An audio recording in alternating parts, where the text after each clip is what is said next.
আজকের এই বিচ্ছিন্ন চর অঞ্চল, এই চরবিশ্বাস এবং চরকাজল, যার চতুর্দিকে একেবারে নদী বেষ্টিত একটা এলাকা।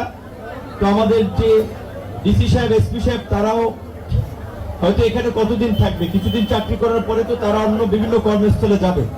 তাদের মধ্যে থেকে আবার অনেকে সচিব হবে, বিভিন্ন জায়গায় যাবে। তারাও কিন্তু বলতে পারবে ভবিষ্যতে যে এই এলাকার অবকাঠামোগত এরকমের দুর্বলতা বা এত করুণ অবস্থা। সেক্ষেত্রে তারা দেখে গেছে এটা একদিকে যেমন ভালো, আরেকদিকে হচ্ছে প্রথমবারের মতো বোধহয় এই ধরনের একটা বড় প্রোগ্রাম, যেখানে একেবারেই সুবিধাভোগী থেকে শুরু করে সমাজের বিভিন্ন নেতৃত্ব পর্যায়ের নেতৃবৃন্দ এবং সরকারি উচ্চপদস্থ কর্মকর্তা সহ সবাই এখানে একসাথে উপস্থিত হয়েছে। সেজন্য আপনাদের একটু হয়তো কষ্ট হয়েছে। আমার একটা মনে করি যে আনন্দের একটা বিষয়, ডিসিএসপি সহ ইউনো অন্যান্য কর্মকর্তারা একসাথে আপনাদের এই প্রোগ্রামে উপস্থিত হয়েছে। আরেকটা কথা আপনাদেরকে বলা রাখা উচিত, আপনারা জানেন যে 10 মিনা এবং গলাচিপা এই ফেজে আমাদের দুইটা উপজেলার দুইটা ইউনিয়ন থেকে দুইটা ওয়ার্ডকে আমরা কিন্তু প্রথম দিকে আমরা সাজেশন দিয়েছি বা তালিকাভুক্ত করার জন্য পরামর্শ দিয়েছিলাম। কিন্তু সরকারের অগ্রাধিকার অনুযায়ী এইবার যে আপনার 20টা জেলায় একত্রে হচ্ছে, প্রত্যেকটা জেলার একটা উপজেলা একটা ইউনিয়ন, সো যে কারণে আমাদের এখানে দুইটার সুযোগ নেই। যেই কারণে হয়তো গলাচিপার এই চরবিশ্বাসের 9 নম্বর ওয়ার্ডটা অন্তর্ভুক্ত হয়েছে, 10 মিনাটা বাদ পড়েছে। আশা করি পরবর্তী সময়ে 10 মিনা সহ সারা বাংলাদেশের মানুষই পর্যায়ক্রমে এই ফ্যামিলি কার্ডের আওতায় আসবে। আজকে আমরা এই 9 নম্বর ওয়ার্ড সিলেক্ট করেছি বা এই 9 নম্বর ওয়ার্ড কিন্তু বাছাই করেছি।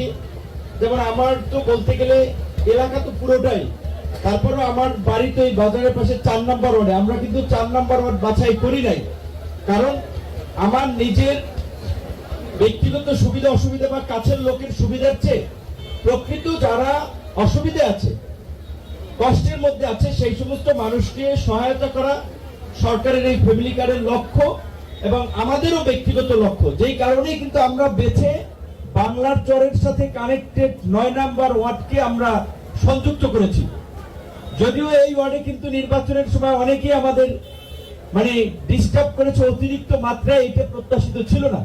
কারণ এই চরবিশ্বাস চরকাজলে যদিও 80% ভোট আমরা পেয়েছি, তারপরেও ওইখানে কিছু লোক আমাদের অসুবিধা করেছে, তারপরেও কিন্তু আমরা ওই ওয়ার্ডটাকে চয়েস করেছি। এটাও কিন্তু আপনাদের সামনে একটা এক্সাম্পল যে আমরা রাজনৈতিক বিবেচনায় বা কে আমার সাথে নির্বাচন করেছে, কে করে নাই, কে ভোট দিয়েছে দেয় নাই, আমরা কিন্তু এটা বিবেচনা করছি না।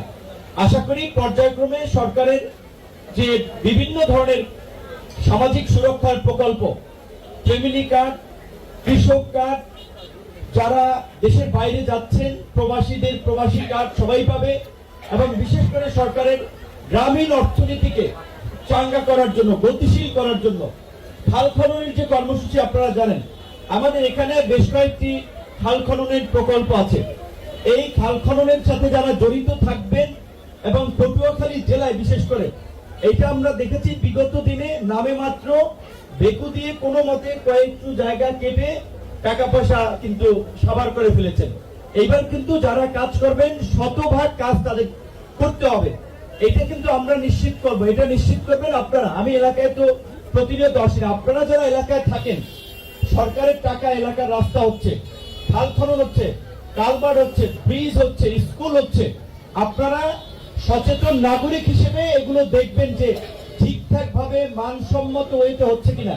চরবিশ্বাস থেকে আমাদের চরকাজলের লঞ্চঘাট এই রাস্তাটির জন্য প্রায় 4 কোটি টাকা রিপেয়ারিং এর জন্য বরাদ্দ হয়েছে। আশা করি কিছুদিনের মধ্যে এটার একটা টেন্ডার হবে।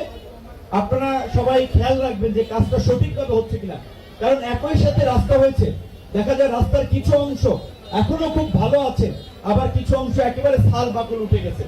তো আপনাদের আমাদের মা বোনদেরকে বিশেষ করে আজকের এই ফ্যামিলি কার্ড আপনারা জানেন যে পরিবারের সদস্যদের মধ্যে মায়েদেরকে, বোনদেরকে তাদের নামে দেওয়া হচ্ছে, কারণ বিশেষ করে আমাদের এই গ্রাম অঞ্চলে পরিবারের নারী সদস্যদের উপরে পুরুষ সদস্যরা নানানভাবে অনেক ক্ষেত্রে নির্যাতন করে থাকে, জিম্মি করে থাকে, যৌতুকের জন্য কিংবা শ্বশুর বাড়ি থেকে টাকা আনার জন্য নানান অজুহাতে।